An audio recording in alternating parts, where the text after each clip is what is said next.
Anda bukan fans gulat profesional kalau tidak mengenal Sting. Salah satu nama populer dunia gulat baik di WCW, World Championship Wrestling, dan WWE, World Wrestling Entertainment. Dengan karakter yang unik dan performance yang luar biasa di atas ring, serta karir yang cukup gemilang, sangat pantas seorang Sting kita sebut dengan pro wrestling legend atau legenda gulat profesional.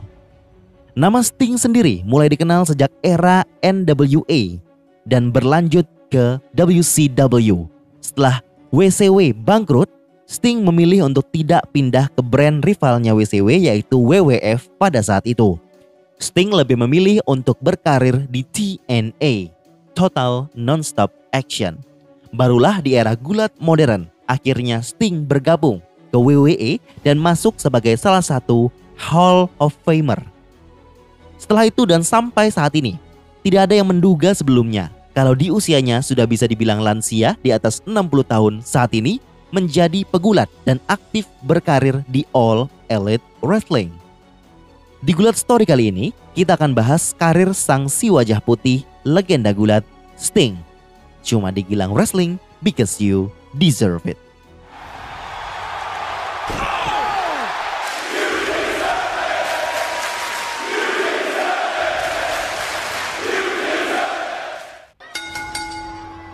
Pegulat yang bernama asli Steve Borden sudah malang melintang di dunia gulat sejak tahun 80-an. Awal karirnya, Sting debut dengan nama Flash di tahun 1985 di Continental Wrestling Association. Skillnya dalam bergulat semakin tumbuh seiring banyaknya pengalaman bergulat di brand independen pada masa itu. Di awal karirnya tersebut, Sting sempat memenangkan Universal Wrestling Federation World Tag Team Championship di tahun 1986 dan UWF Television Championship di tahun 1987. Setelah brand gulat tersebut berubah nama menjadi NWA, National Wrestling Alliance, karir Sting semakin beranjak naik. Seiring dengan penampilan memukaunya di televisi, semakin banyak penonton yang mengidolakan Sting. Apalagi dengan penampilan fisiknya dengan cat wajah yang unik, pastinya menambah ketertarikan fans terhadapnya.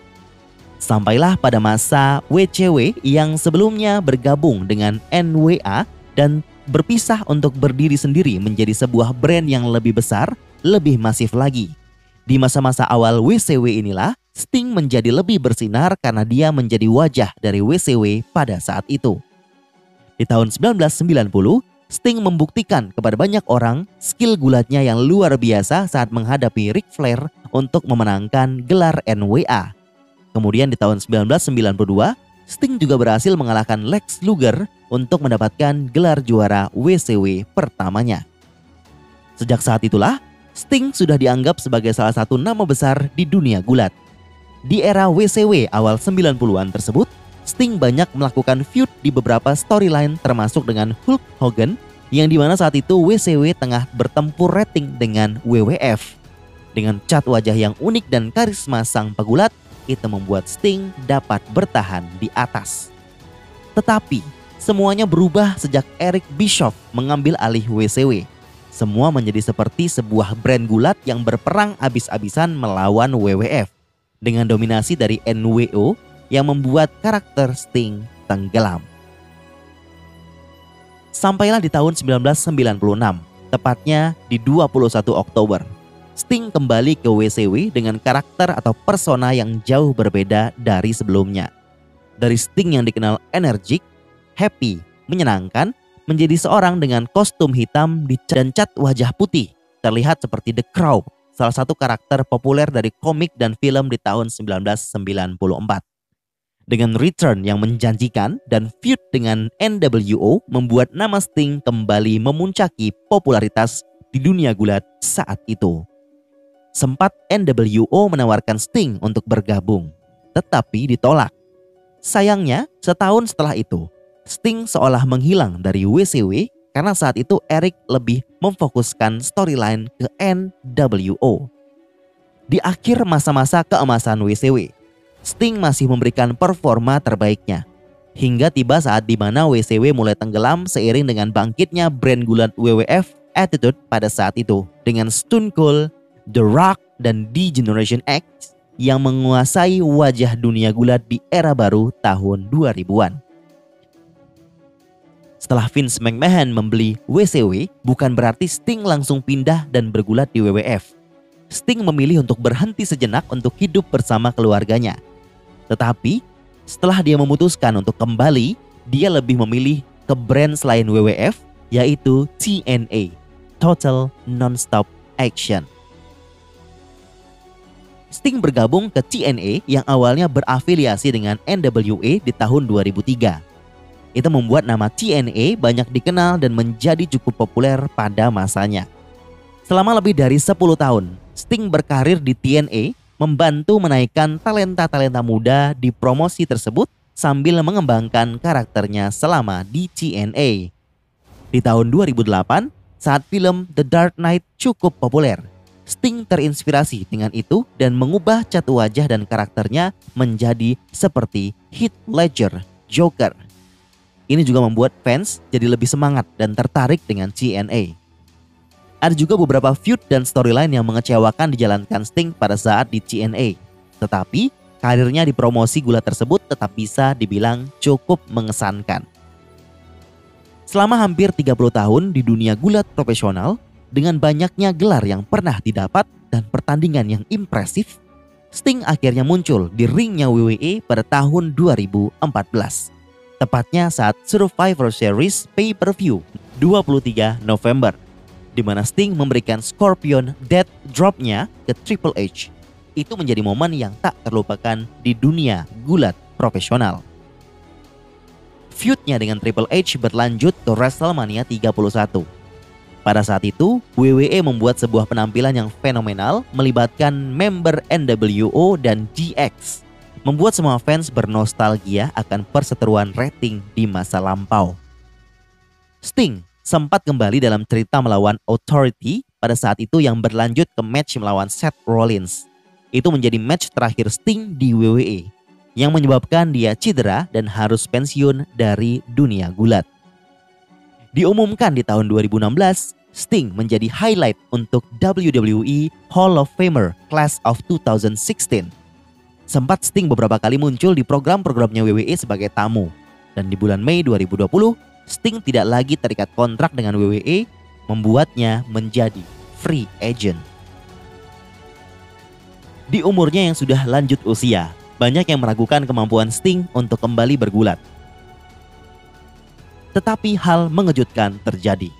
Bulan Desember 2020, Sting muncul di program All Elite Wrestling Dynamite di tema spesial Winter is Coming. Dia datang membantu Cody dan Darby Allin menghadapi Team Test. Beberapa saat setelah itu diumumkan bahwa Sting bergabung dengan All Elite Wrestling, bukan menjadi pelatih ataupun hanya komentator, tetapi sebagai pegulat aktif. Hal ini memancing para fans yang ragu akan kemampuan Sting yang sudah tidak muda lagi. Apakah dia bisa membuktikannya? Bisa. Bukan All Elite Wrestling namanya kalau tidak tahu bagaimana cara membooking Sting dengan tepat. Setelah masuk ke AEW, Sting dijadwalkan feud dan bertarung dengan Team Test, Brian Cage dan Ricky Stark bersama Darby Allin dengan match sinematik. Tipe match seperti ini cocok untuk pegulat tua seperti Sting. Dibuat selayaknya sebuah film yang pasti akan minim kans untuk cedera atau kesakitan. Sama seperti matchnya AJ Styles melawan Undertaker di Boneyard match. Storyline untuk Sting berlanjut bersama Darby Allin untuk feud selanjutnya melawan The Man of the Year, Ethan Page dan Scorpio Sky, di mana Sting menunjukkan kemampuannya kepada ribuan fans di venue Double or Nothing. Sting still got it. Sting still got it. Saat memutuskan mengajak Sting untuk bergabung, Tony Khan pastinya punya rencana. Karena seorang Sting, terlepas dari umurnya, pasti akan menjadi magnet tersendiri untuk AEW. Pastinya membuat orang-orang yang tahu siapa Sting jadi melihat apa itu AEW dan menonton program-program mereka. Dan sepertinya Tony Khan berhasil.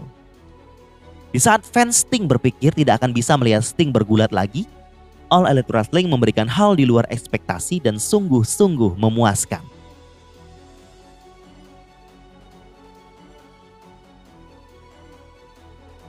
Dan jika nanti tidak mampu bergulat lagi, kemungkinan besar Sting masih akan dapat peran signifikan di All Elite Wrestling, entah itu sebagai pelatih, manajer, mentor, produser, atau bahkan komentator.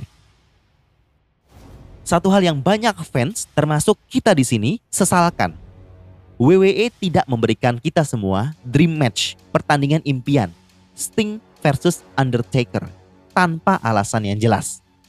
Padahal dalam sebuah podcast, Sting pernah bilang kalau dia beberapa kali pernah menyarankan match tersebut, tetapi ditolak.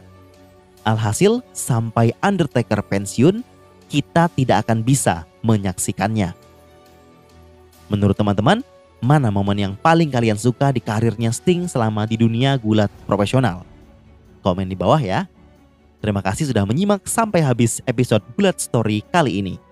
Tonton terus video yang ada di channel Gilang Wrestling because you deserve it. Okay, now I'm ready.